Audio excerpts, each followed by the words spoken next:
करिअरच नाही तर आता त्या ठिकाणी आपल्याला शासकीय योजनांचा सुद्धा कसा लाभ घ्यायचा त्याच्या संदर्भात सुद्धा कॅम्प ठेवलाय।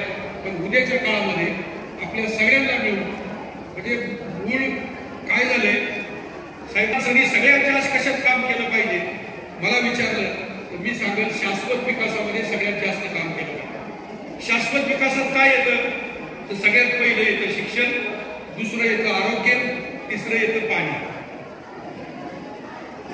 याच्यामध्ये जर तुम्ही काम केलं मी तुम्हाला खात्रीपूर्वक सांगतो आयुष्यात तुम्हाला राजकारणात कधीच कमी पडणार नाही।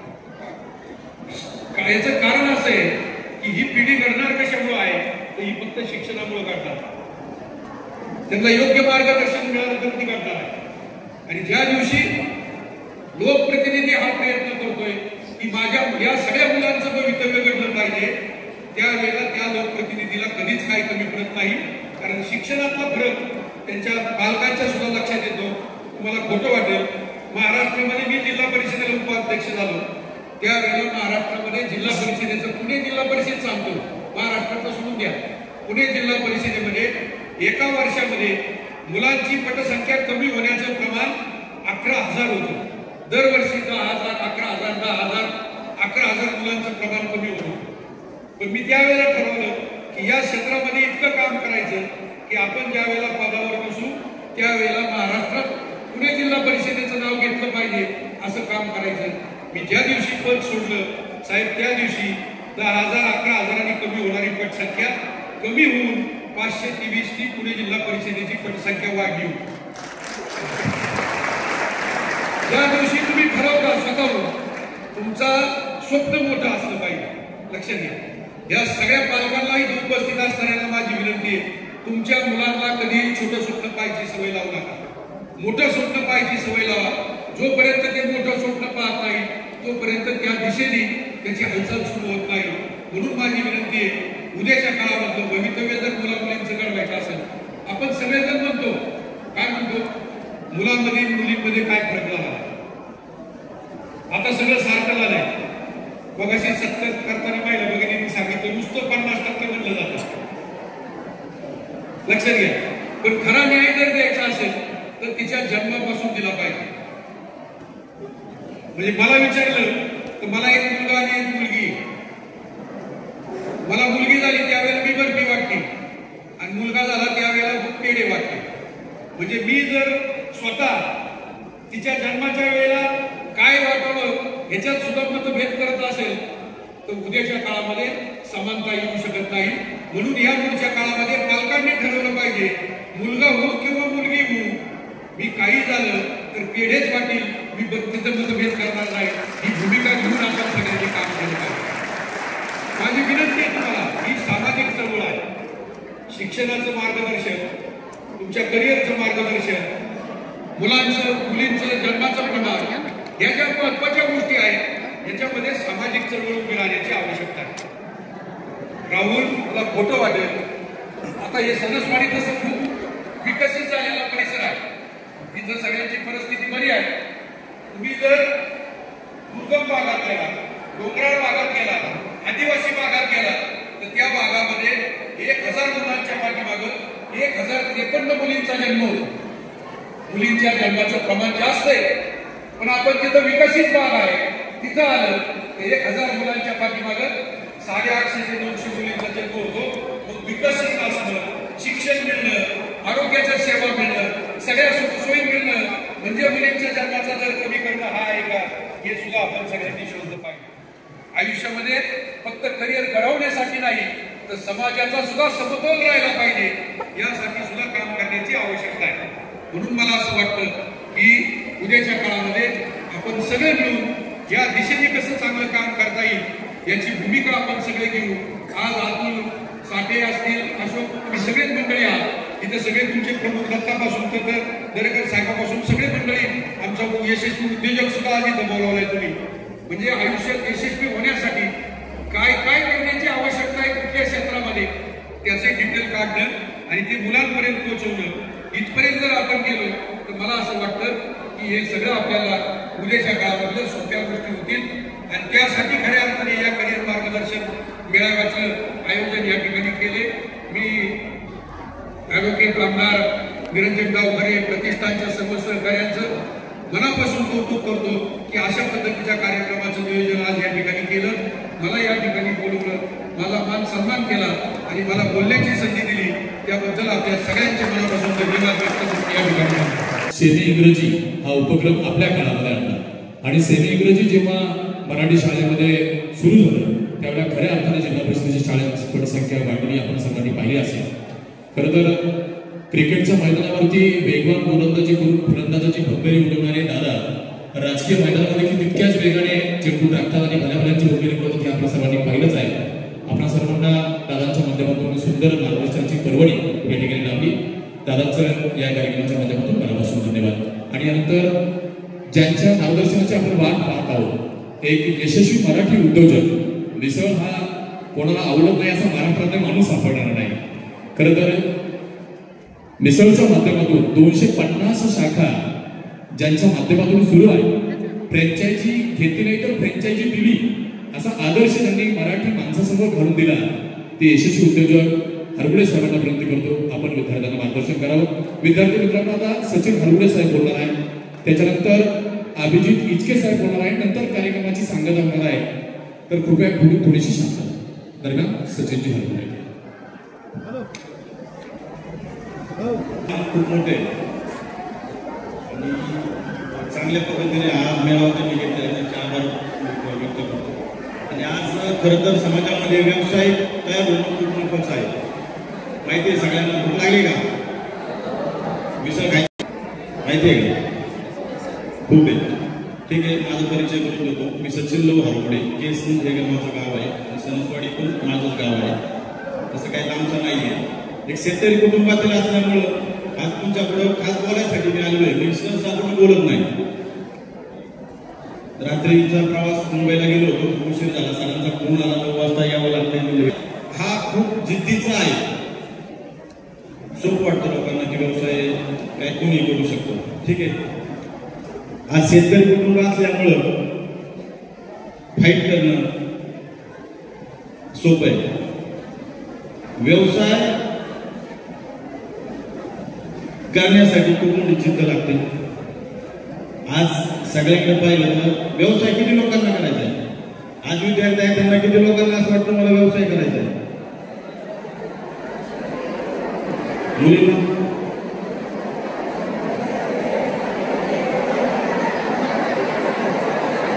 आपला मराठी माणूस होता, सहसा मुंबईमध्ये मराठी माणूस कमी झाले असं वाटतं। त्यांची एकच तडफड होती की मुंबईमध्ये मराठी माणूस जगला पाहिजे, मराठी माणूस जगला पाहिजे आणि मुंबईमध्ये मराठी उद्योजक तयार झाले पाहिजे। हे जाणवलं त्यांना मी सांगितलं आमच्या पुण्यामध्ये भरपूर मराठी उद्योजक आहेत आणि जेवढे काय ब्रँड तयार झाले ते पुण्यामधून तयार झाले। म्हणजे पुण्याचा इतिहास असा आहे की आज अख्ख्या महाराष्ट्रामध्ये किंवा भारतामध्ये बऱ्यापैकी जेवढे फ्रँचायझी निर्माण झाल्या ह्या पुण्यामध्ये तयार झाल्या। हा एक आपल्याला अभिमान आहे।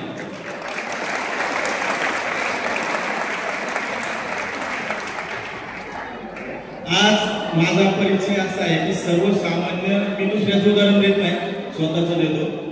सर्वसामान्य शेतकरी कुटुंबातील आहे, जेमतेम शेती हाच व्यवसाय, दुसरं काही नव्हतं।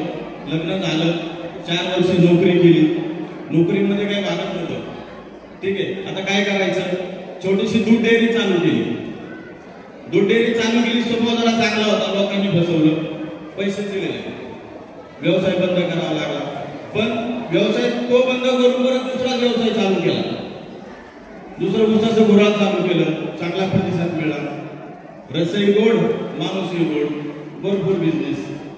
व्यवसायामध्ये तोंडात साखर, डोक्यावर बर्फ, हे सूत्र खूप महत्वाचं आहे। तुम्हाला जेव्हा व्यवसाय रसाचा चालू केला त्यावेळेस तो अनुभव आला। हळूहळू लोकांची येणं जाणं जास्त चालू झालं। छोट्याशा टपरीमध्ये जोगेश्वरी भेळ हा व्यवसाय चालू केला की माझ्याकडं भांडवलही नव्हतं, म्हणजे जागाही नव्हती आणि भांडवलही नव्हतं। मग अशा परिस्थितीत करायचं काय? आमचेच पाहुणे गोरखाबाद जयवंत सातो पाटील यांनी मला त्यांची स्वतःची जागा दिली, स्वतःचे पैसे देऊन मला व्यवसाय उभा करून दिला। आज त्या व्यवसायाचे रूपांतर जोगेश्वरी मिसळच्या 250+ शाखा महाराष्ट्रात महाराष्ट्रामध्ये आहे.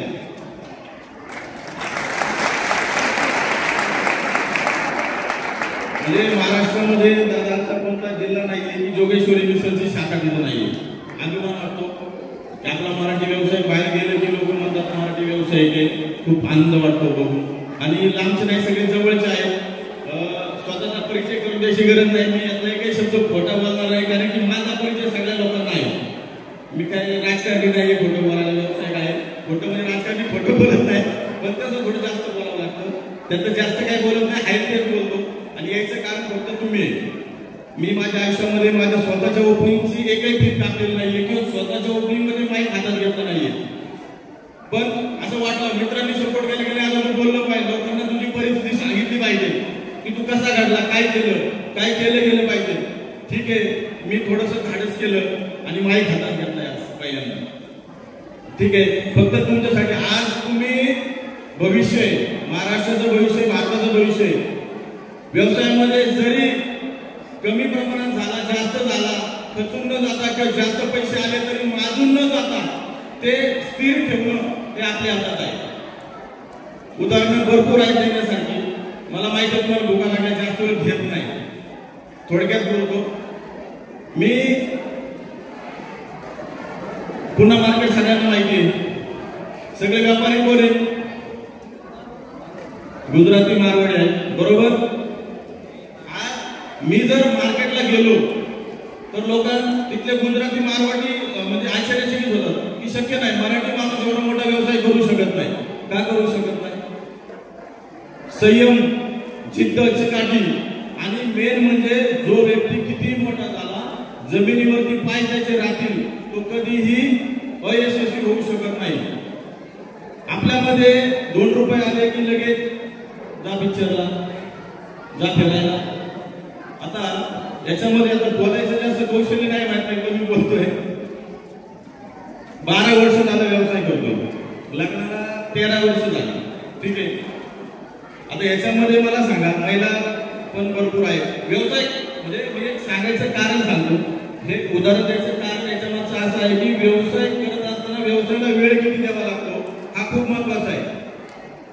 13 वर्ष झालं माझ्या मिसेसला जर बोललं तुम्ही नंबर दिला तुम्हाला मी सांगतो अक्षरशः त्यांना कुठे मी फिरायला पण घेऊन गेलो नाही. माझी मुलगी 12 वर्षाची 13 वर्षाची मुलगी माझी. तिला जर विचारलं पप्पाकडनं तुला काय अपेक्षा आहे तर ती म्हणते पप्पा काय नाही मला फक्त फिरायला नाही. म्हणजे हे वेळ आहे यातली एकही शब्द खोटा नाही. तुम्ही चेक करू शकता. लांब नाही केस नाही माझं गाव आहे. म्हणजे व्यवसाय करत असताना त्यात हा खूप महत्वाचा आहे. तुम्हाला कोणती गोष्ट सहज मिळत नाही आणि सर्व गोष्टी जर आपण अपेक्षा केली तर ती पूर्ण होत नाही. पुढे तरी कोणत्या गोष्टी त्याग हा तुम्हाला करावा लागतो. त्याच्यामध्ये जर मी ते केलं नाही तर माझ्या जीवावरती म्हणजे माझ्यावरती संपूर्ण कमीत कमी 1000 कुटुंब आहे. मी जर आता फक्त म्हटलं नाही आता माझी आईश मी करायची जर ह्या लोकांकडून माझं दुर्लक्ष जर झालं तर ह्यांचं जर काही बरं वाईट व्यवसायामध्ये झालं तर ह्याला जबाबदार कोण? त्यासाठी पूर्ण कुटुंबात हे जे जोगेश्वरी मिसळ परिवार आहे हे सर्व कुटुंब आहे. त्यांना ज्या अडचणी येतात ते सगळे आमच्याकडनं दूर होतात. असं नाही की तो आमच्याकडे आला म्हणजे आम्ही कामात बोलतो त्याचा वापर करतो चला तो बघ असं काही नाही. आपल्या परिवारामध्ये आला तरी सगळे सुख दुःख वाटून घेतले जातात. आता म्हणजे विषय निघाला.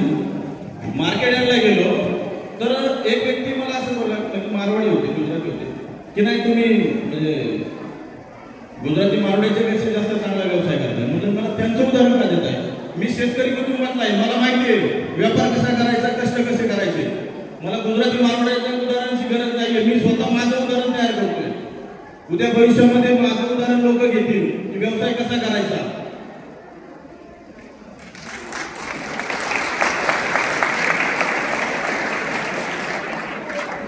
आणि आपल्या मुलांना सगळ्यात जास्त आवश्यकता म्हणजे आता इथं मला सांगा किती जणांकडे मोबाईल आहे. हातवर करा लागू नका करा याचा वापर आपण कशासाठी करतो. काय का तुम्हाला मोबाईलचा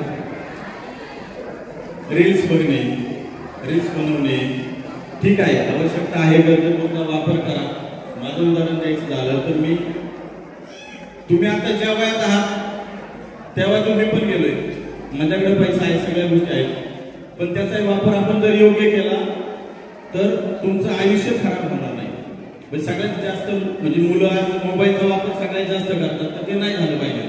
योग्य कारणासाठी करा, ठीक आहे, काय प्रॉब्लेम नाही. म्हणजे आम्ही स्वतः सुद्धा माझं शिक्षण फक्त 12वी, ठीक आहे, मी फक्त 12वी शिक्षण झालेलं आहे माझं. म्हणजे व्यवसाय करत असताना शिक्षणाची गरज पण आहे, पण तुमचा अनुभव खूप महत्वाचा आहे. म्हणजे आता मी एक उदाहरण सारखं देतो की म्हणजे आता आमच्या भगिनींना ते मान्य होणार नाही की आवडतो काही खालीपणा वाटत नाही, मला चेक करू शकता, मी एक ठिकाणी पण दिलं होतं, परत एकदा देतो की माझ्या मिसेसला, माझी मिसेस एज्युकेट आहे, ती डिप्लोमा केलेला आहे, ती इंजिनियर आहे, सगळं आहे, पण विश्वास ठेवू शकत नाही, तिला एकदा मी पुन्हा ब्युटी पार्लरला घेऊन गेलो नाही. हे खरं आहे.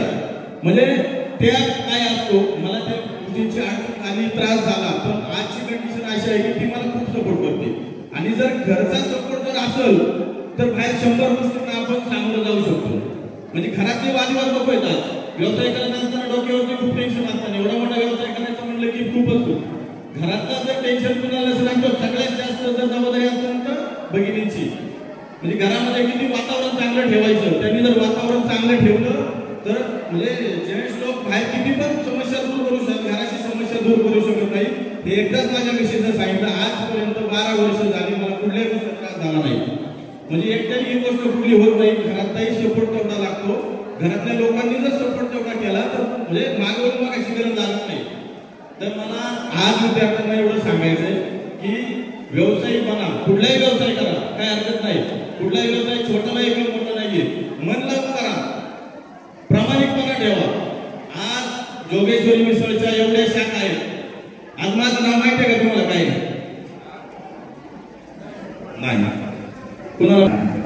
आज मला माझ्या नावाने नाही तर माझ्या ब्रँडने ओळखलं जातं.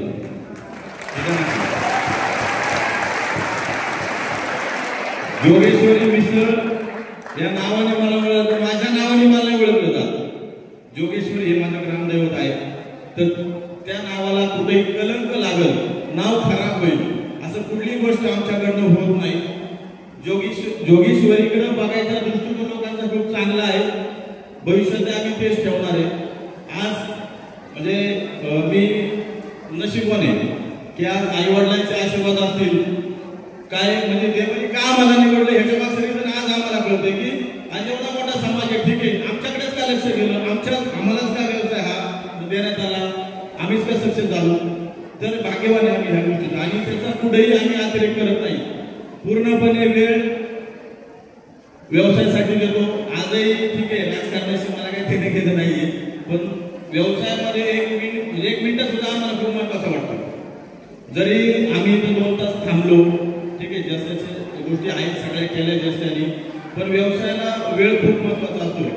म्हणजे आमचा 1 मिनिटही आम्ही कुठं वाया घालवत नाही. जसं तुमचं आज भविष्य आहे, तुमचं उद्या तुम्ही आज 10वी 11वी 12वी हे तुमचं भविष्य आहे, तुमचा वेळ वाया घालू नका.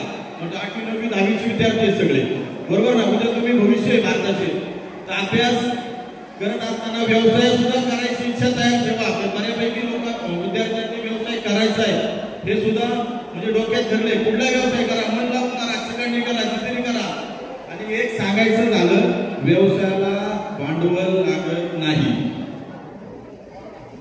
मलाही मार्गदर्शक भेटले, तुमच्या गरजा योग्य व्यक्तीपाशी शेअर करा, योग्य व्यक्तीचं मार्गदर्शन घ्या.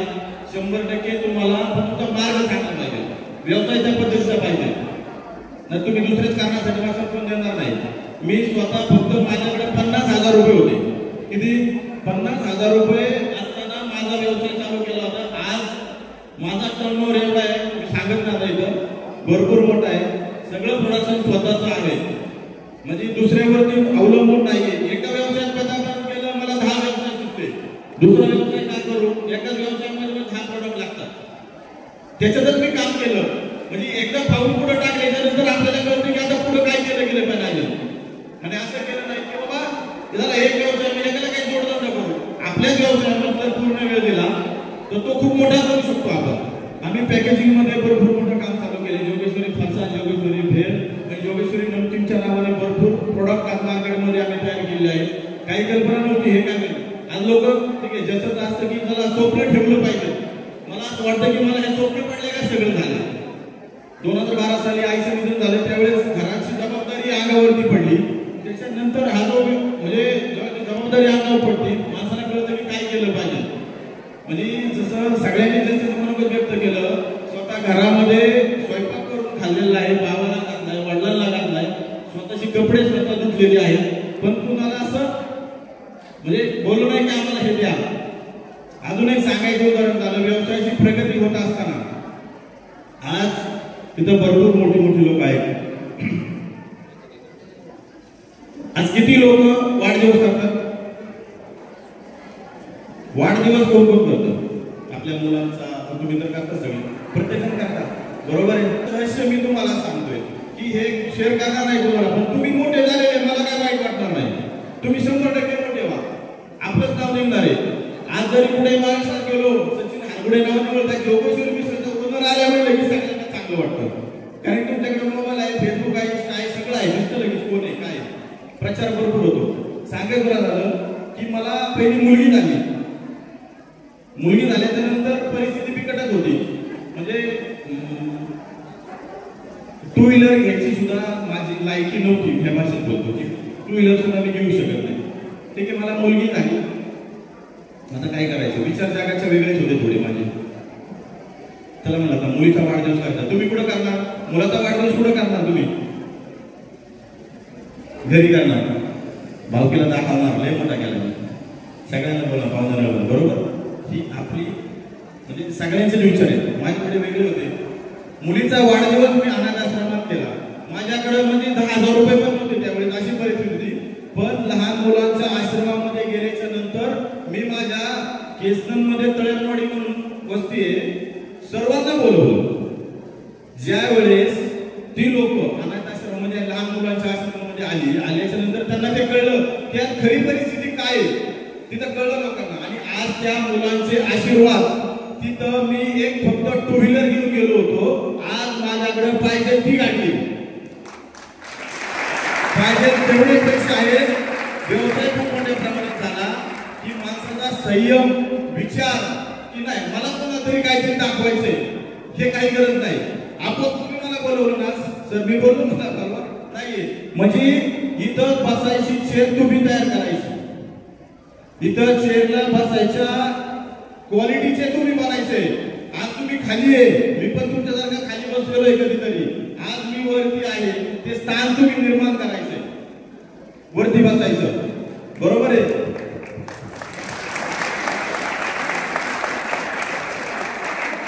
समोरून जाणारा व्यक्ती बोलत नव्हता. आज चहा प्याल्याशिवाय जेवण केल्याशिवाय जाऊ नका असे सगळं का आता नाव झालं पैसा आला. मला सांगायचं मी लहान मुलांच्या आश्रमाचं उदाहरण का दिलं म्हणजे मला महिला वर्गाने विनंती आहे. माझ्या घरात 4 छोटी मुलं आहेत. माझ्या बंधूचा माझा अशी 2-2 दोघांना मला एक मुलगा एक मुलगी बंधूला 2 मुलं आहेत. तर आज माझ्या घरामध्ये आजपर्यंत मी बर्थडेचा केक कापलेला नाहीये. मुलगी 12-13 वर्षाची माझी पण घरामध्ये अजून केक कापला. केक कुठं कापला आश्रमामध्ये. म्हणजे ज्याला गरज आहे तिथं जा सामील व्हा. ते आशीर्वाद तुम्हाला लागतात. ते मला माझा अनुभव तुम्हाला शेअर करतोय. आज मी सांगते ही वस्तू किती कोण काय बोलते मला काही घेणं देणं नाहीये. पण माझा जो आयुष्य आहे की पहिल्या दिवसापासून आजपर्यंत मी काय केलं काय नाही केलं काय केलं गेलं पाहिजे. पण आजच्या समाजाला ही गोष्ट पटत नाही की हे करा ते करा. मी तुम्हाला एकच सांगितलं घरच्या व्यक्तीला फक्त घरामधला काही त्रास नाही पाहिजे. आमदार खासदार मंत्री संत्र्यांना तो सामोरं जाऊ शकतो फक्त घरातल्या महिला वर्गाचा त्रास नाही पाहिजे. त्रास म्हणजे काय की घरातलं वातावरण चांगलं पाहिजे. व्यावसायिक दृष्ट्या माणूस पुढे जाऊ शकतो. हे माझं उदाहरण आहे. मी आता कोणाला पडते नाही पडत मला माहिती नाही पण हे खरं आहे. जसं लहान मुलांचं उदाहरण मी सांगितलं माझ्या मुलांचा वाढदिवस आजही मी तिथंच करतो. जसं पैसे कमवतो म्हणजे आपलं एक देणं पण लागतो समाजाचं काहीतरी.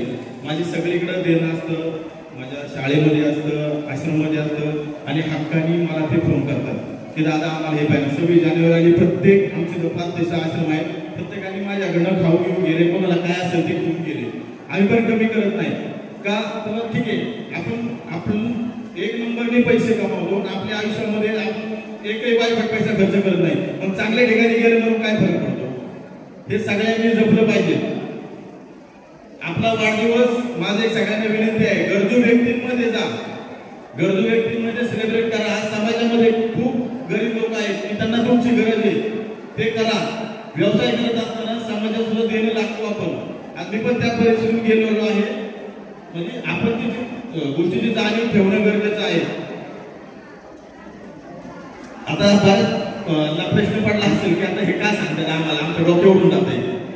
उद्या तुमच्या उपस्थित वेळ येणार आहे, तुम्ही उद्या मोठे व्यावसायिक बनणार आहात, या गोष्टी ध्यानात ठेवा. जर आपल्याकडे 2 रुपये आले त्यातले 4 आणे द्यायला शिका गरजूवंतांना. म्हणजे सगळं आपलंच नसतं, देणं पण समाजात लागतं, आपण काहीतरी ते दिलं गेलं पाहिजे. आता मी जास्त वक्ता नाहीये, त्या भाषेत नाही बोलू शकत मी तुम्हाला, जे मला समजतं त्या भाषेत मी तुम्हाला सांगतोय. ते करा 100%. दुसऱ्याचं म्हणजे काहीतरी केल्यानंतर आपल्याला पुण्य लागतं, ती गोष्ट खरी आहे. माझ्याकडे मी सिद्ध करून दाखवली ती गोष्ट की माझ्याकडे काही नसताना मी ते केलं, आज मला भरभरून दिलं. जिथं मी 2 व्हीलरवरती गेलो, आज मला तिथं म्हणजे प्रत्येक गोष्ट कमी नाही येत होती. हे ध्यानात ठेवा सगळ्यांनी. महिला वर्ग आहेत, मुलांना कळलं काही गोष्टी पुढे गेल्या तर व्यवसाय व्हा. व्यवसाय करत असताना संयम ठेवा, संयम खूप महत्वाचा आहे. आणि चांगला अभ्यास करा. महाराष्ट्र धन्यवाद. वक्त्यांनी तुम्हाला त्यांच्या अमोघ वाणीने मार्गदर्शन केलं. खरं तर दत्तभाऊ एक गीतकार एका गीतामध्ये खूप सुंदर होतो. सर झुकाने से कुछ नहीं होता, सर उठाओ तो कोई बात बने. सर झुकाने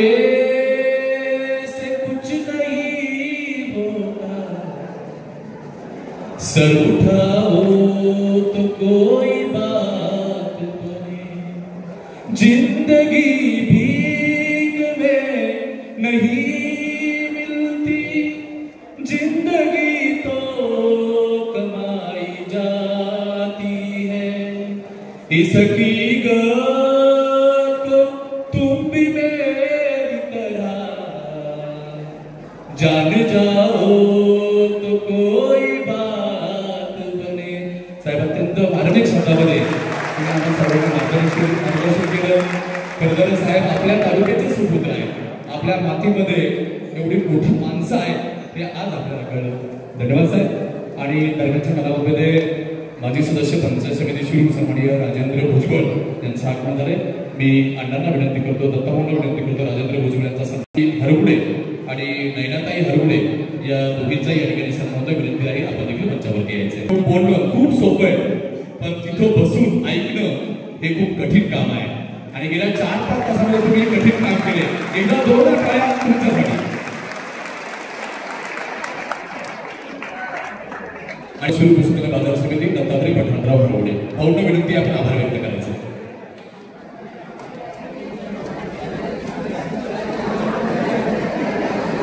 अगदी 1 मिनिटामध्ये कार्यक्रम आपला संपन्न होणार आहे. आपण 4 तास या ठिकाणी बसला त्याबद्दल मनापासून धन्यवाद.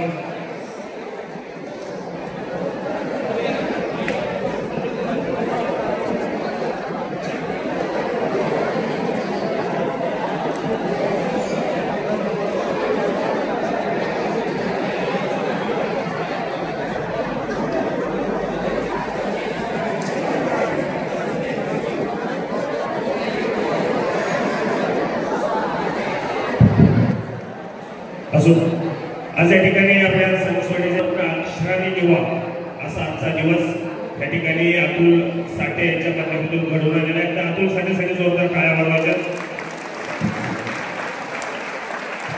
धैर्यताईंचा एक सन्मान होता, आपण व्यासपीठावरती यायचे. धैर्यताई साहेब प्रतिष्ठानच्या माध्यमातून अतुल साठे यांनी आपल्यासाठी या ठिकाणी एक पर्वणी आजचा दिवस म्हणून ठरलेले आहे. त्रिवेणी संगम ज्याला आपण पवित्र म्हणतो तसा आज हा ठिकाणचा संगम तुम्हाला सर्वांना पाहायला भेटलेला आहे. आपण अधिकाऱ्यांचे मार्गदर्शन ऐकली. राजकारण्यांची भाषणं ऐकली आणि व्यावसायिकांचं आपल्याला या ठिकाणी मार्गदर्शन सुद्धा झालेलं आहे. म्हणजे अधिकारी, राजकारणी आणि व्यावसायिक या तिघांनी आपापल्या गोष्टीमध्ये सांगत असताना अधिकाऱ्यांनी सांगितलं अधिकारी गणावा, राजकारण्यांनी सांगितलं राजकारणी व्हावा आणि व्यावसायिक आमचे सचिन हरगुडे यांनी सांगितलं व्यावसायिक बना. मी त्याच मताचा आहे, नोकरी मागण्यापेक्षा नोकरी देणारा व्हावा असं भविष्यात आपण विद्यार्थ्यांनी या ठिकाणी घडलं पाहिजे. विद्यार्थ्यांनी एकच सांगत, आपण परीक्षेला सामोरे जाता की नाही, मनातला भीतीचा न्यूनगंड बाजूला ठेवून परीक्षेला सामोरे जा, परिस्थितीला सामोरे जा. भीतीचा न्यूनगंड बाजूला ठेवून जर आपण परीक्षेला गेलो तर यशस्वी झाल्याशिवाय राहणार नाही, हे खऱ्या अर्थाने विद्यार्थ्यांना या ठिकाणी सांगायचंय. ह्या कार्यक्रमाच्या निमित्तानं आपण सर्व उपस्थित झालात. विशेषतः आपल्याच तालुक्याचे पिंगळे साहेबांचं मार्गदर्शन झालं, इचके साहेब आपल्याच तालुक्याचे अधिकारी आहेत, त्यांचे आपल्याला मार्गदर्शन झालं. त्यानंतर राजपूत साहेब महाराष्ट्राचे यांचं मार्गदर्शन झालेलं आहे, आमदार साहेबांचं मार्गदर्शन झालेलं आहे. आपला तालुका हा सर्वात महाराष्ट्रात देशात सर्वात जास्त दुष्काळी तालुका म्हणून समजलं जायचं. महाराष्ट्रात जास्त दुष्काळ शिरूर तालुक्यात होता म्हणून शिरूर तालुक्याचे जास्त अधिकारी झाले अध्यक्ष साहेब. आज महाराष्ट्रामध्ये सर्वात जास्त प्रशासनामध्ये अधिकारी म्हणून काम करणारा कोणता तालुका असेल हा शिरूर तालुका आहे. आणि त्याला कारण काय असेल तर दुष्काळ आहे. दुष्काळ आपल्या तालुक्याच्या पथकावरती पडलेला आहे. साहेब मी पुन्हा एकदा आपल्याला मनापासून धन्यवाद देईन.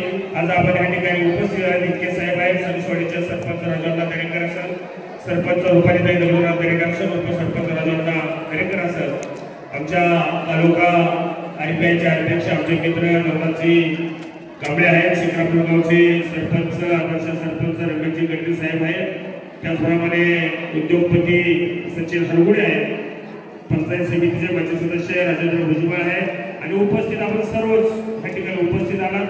मी आपल्या मनापासून मनपूर्वक आभार व्यक्त करतो, विशेषतः महिलांचा आभार व्यक्त करतो आणि या ठिकाणी जातो. धन्यवाद.